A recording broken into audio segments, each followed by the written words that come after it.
When you talk about stop motion animation, it's almost impossible to ignore a company that has haunted childhoods with characters like the other mother from Coraline, especially when they craft record-breaking sets like the Gashadokuro in Kubo and the Two Strings.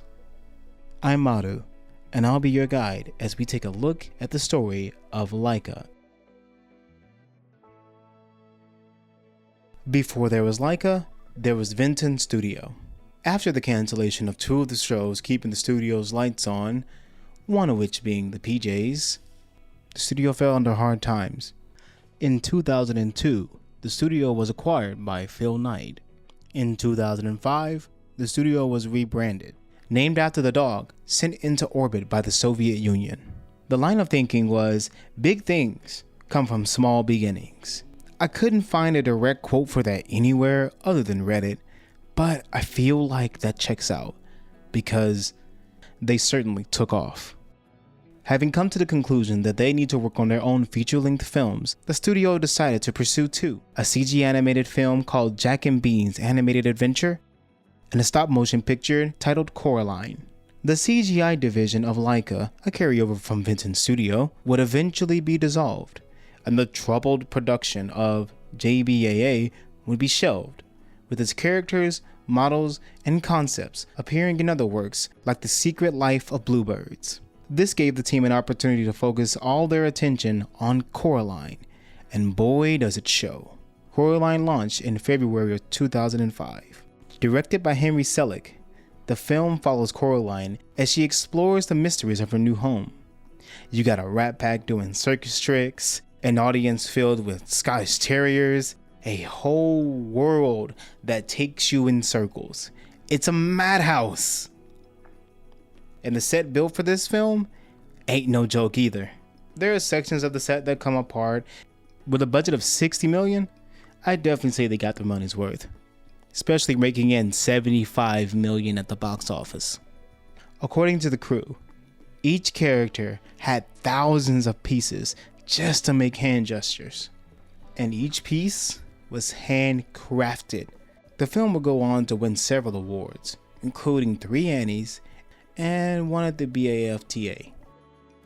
Not wanting to rest on their laurels, Laika went right into their next project. Film after film, the studio had been producing incredible works, each more ambitious than the last. Laika had not just been exploring filmmaking. According to gzradio.org, Laika aims to combine classic stop-motion craftsmanship with 21st century technology. The combination has led to some of the most incredible and elaborate puppets and sets, and the most jaw-dropping would make an appearance in a film announced in 2014. In 2009, Phil Knight handed over the CEO chair to his son, Travis Knight, who had been acting as a producer for the studio's first 3 films. In December of 2014, Kubo and the Two Strings was announced, with Travis in the director's chair. He describes the creation of the film as a combination of his admiration for Japanese culture and his love for animation as an art form.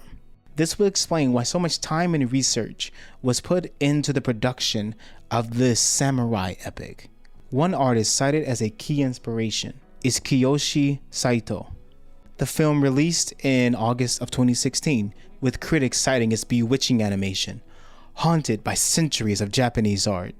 Kubo and the Two Strings is certainly a well-animated film, and that's in no small part to the film's VFX department.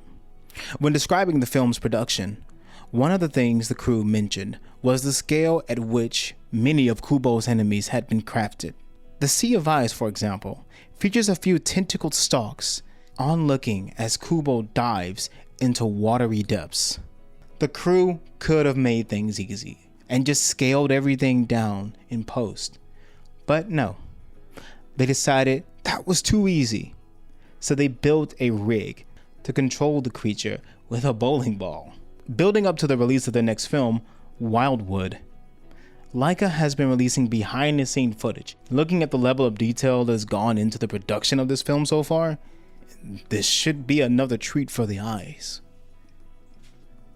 As far as stop-motion studios are concerned, there are many out there that create amazing work.